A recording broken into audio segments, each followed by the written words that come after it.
Okay, so for the next assignment, you guys are gonna work on value, but I want you to do some practice stuff first.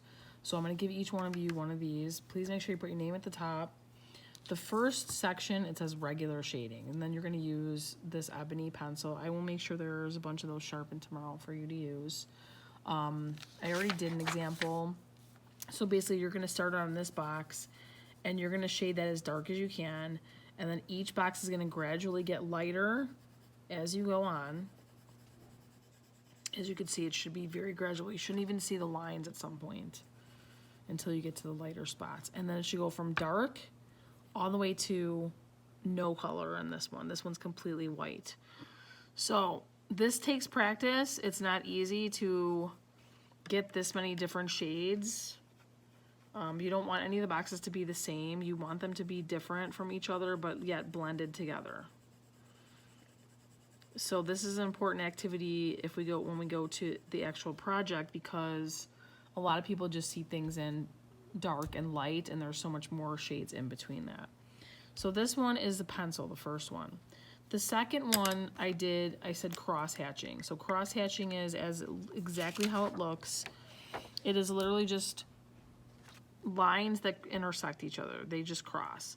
Obviously the ones where you have darker, they're going to cross much more tightly and closely together.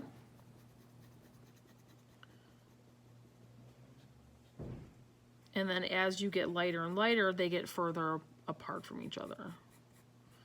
Cross hatching is not my favorite. I'm not as good at it as I am with just regular shading.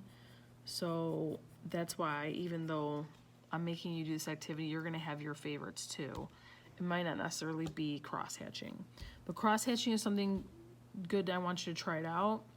Then the last one it is the hardest one, but I find it the most satisfying. Each one of these boxes are actually made of little tiny dots. The dots, the darker you go, the closer and bigger they are, closer together and bigger that they are, and then they gradually get smaller and further apart. So I'll do a few boxes while you're watching. To me, pointillism is the most satisfying. It's kind of like, almost like a meditation. You have to take your time. You cannot do this quickly.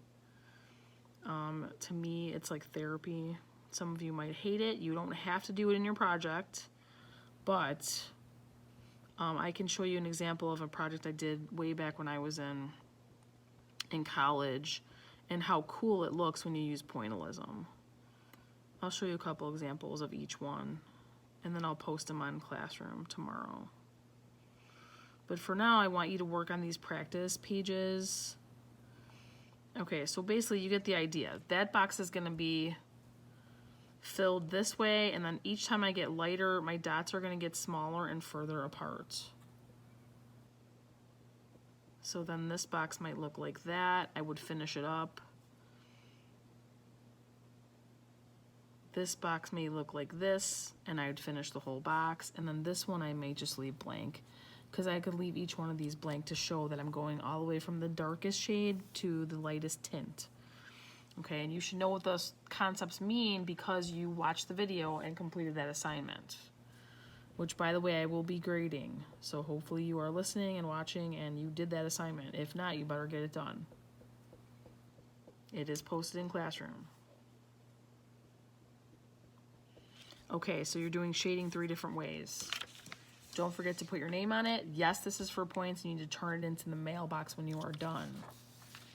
The second one, the second shading activity you're gonna do to practice different levels of shades is the skeleton. I know some of you did this last year, and that's fine. You can do another one, it's not gonna hurt you. Or you can do this one using a different color. So like instead of just doing black and white, maybe you wanna do an all blue skull and you're just using blue tones. But you do need to show at least 5 different shades. So this is what you're gonna get passed out to you. It's gonna look like this. This is the example. You're to make this skull look as close to this one as possible using pencil. I will make sure again that I have these sharpened for you tomorrow. Yes, this is also for points. It counts. Here is an example of one that I did last year. This is what your shading should look like, okay? You can see that I have very dark shades and very light tints. There's at least 5 different, maybe 7 different shades in here and tints. It's not going to be 3 different shades. You better have more than 3. It should look like there's at least 7, 5 to 7. It needs to look as close to this one as possible, okay? And yes, this is also for points. It needs to be turned into the mailbox when you are done, okay? I think these are pretty self-explanatory, and you should be using class time to work on this.